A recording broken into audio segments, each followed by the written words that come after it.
మనకి కృష్ణా నదిలోనైనా, గోదావరి నదిలోనైనా ఎర్రగా వాటర్ వస్తాయి. ఎప్పుడు వరదలప్పుడు. పైన కొండల్లో, కోనల్లో నుంచి వచ్చే వాటర్ అందులో పడి.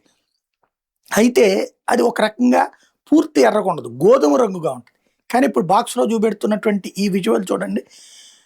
రక్తం లాగానే కనబడుతుంది. కానీ ఇది గూడా నదే.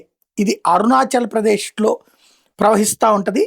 దీన్ని రివర్ ఆఫ్ బ్లడ్ అని గూడా పిలుస్తారు. అసలు ఈ నదిలో నీళ్లు ఎరుపు రంగులో ఎందుకు ఉంటాయి అన్నటువంటి దానికి సంబంధించి ఒక కథనం చూద్దాం. లోహిత్ నది తూర్పు టిబెట్లోని జాయల్ చూ పర్వత శ్రేణుల్లో ప్రవహిస్తుంది. అరుణాచల్ ప్రదేశ్లో ఉన్నటువంటి అంజావ్ జిల్లా ద్వారా భారతదేశంలో ప్రవహించి సుమారు 200 కిలోమీటర్లు ప్రవహిస్తుంది. దట్టమైన అడవులు, లోతైన లోయల గుండా ప్రవహిస్తూ ఈ నది చివరికి బ్రహ్మపుత్ర నదిలో కలుస్తుంది. ఈ నదిని బ్లడ్ ఆఫ్ రివర్ అని ఎందుకు పిలుస్తారంటే, భౌగోళికంగా అయితే లోహిత్ లోయ మిష్మీ కొండలలో లాటరైట్ అనే ఇనుము సమృద్ధిగా ఉండే ఎర్రమట్టి ఉంటుంది. వర్షాకాలంలో ఈ మట్టి నది నీటిలో కలవడం వల్ల నీరు తుప్పు పట్టిన ఎరుపు లేదా రక్త రంగులోకి మారుతుంది. దీంట్లో ఒక పౌరాణిక గాథ కూడా ఉంది. శ్రీ మహావిష్ణువు అవతారమైనటువంటి పరశురాముడు తండ్రి జమదగ్ని ఆజ్ఞ మేరకు తల్లి రేణుకాదేవిని శిరచ్ఛేదం చేస్తాడు.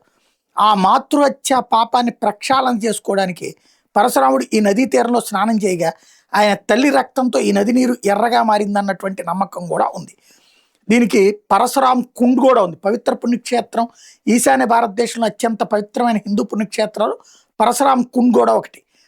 కామ్లాంగ్ రిజర్వ్ ఫారెస్ట్లో ఉండే ఈ క్షేత్రంలో పరశురాముడు శివునికి అంకితం చేసిన ఆలయానికి రాతి మెట్ల గుండా వెళ్లాల్సి ఉంటుంది. ప్రతి ఏటా జనవరి మధ్యలో మకర సంక్రాంతి సందర్భంగా వేలాది మంది భక్తులు ఇక్కడ పవిత్ర స్నానాలు ఆచరించి మోక్షం కోసం వేడుకుంటారు.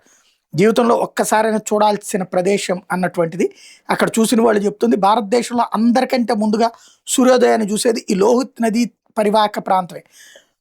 డో అనే గ్రామం దేశంలోనే మొదటి సూర్యకిరణం ఈ రక్తపు రంగు నీటి మీద పడినప్పుడు నది బంగారంలో మెరిసిపోతుంది. ఈ నది టిబెటన్ హిమాలయాల్లో పుట్టి అరుణాచల్ అడవుల్ని చీల్చుకుంటూ వచ్చి బ్రహ్మపుత్రలో కలుస్తుంది. దీని ప్రవాహం ఎంత ఉధృతంగా ఉంటుందంటే మైళ్ళ దూరం వరకు దాని భయంకరమైన గర్జన వినబడుతుంది.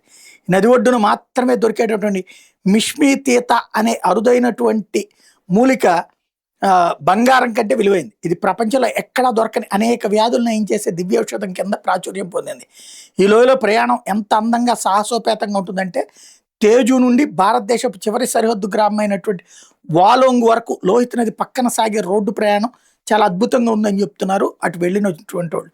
వైపు నింగిని తాకే దట్టమైన పచ్చటి పర్వతాలు, రోడ్డుకి సరిగ్గా కింద కొన్ని వందల అడుగుల లోతులో ప్రవహించే ఎర్రటి నది, కంటి చూపు మేరలో పరుచుకునే తెల్లటి పొగమంచు. ఈ మార్గంలో ప్రయాణిస్తుంటే మనం మేఘాల్లో తేలిపోతున్నట్టుగా అనిపిస్తాయి. నది మీద గిరిజనులు వెదురు, ఇనపతీగలతో కట్టినటువంటి కిలోమీటర్ల పొడవైన ఊగే వంతెనలు ఉంటాయి.